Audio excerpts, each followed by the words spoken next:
The DTA leader fears that planned actions by young people through the affirmative repositioning movement to occupy land come 31st of July can scare away investors. He said this movement will badly affect the economy, which will lead to the loss in jobs.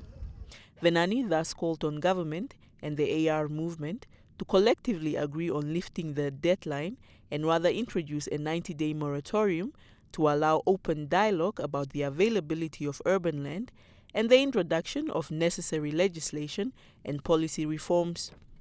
Government must also come on board, because for 9 months they have been quiet. It's not good enough for the president to have ignored the AR movement for 9 months and on the eve of the deadline he wants to talk. It's a good thing that he's talking. I give him credit that he's talking.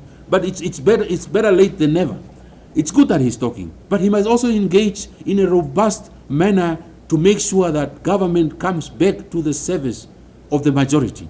Government must work in a better and a greater interest of the majority. And the majority are demanding land. It's not the young people that are the first priority for land. It's the poverty-stricken Namibians, all of them. With regards to the availability of funds for the servicing of land in urban areas, the DDA leader had this to say.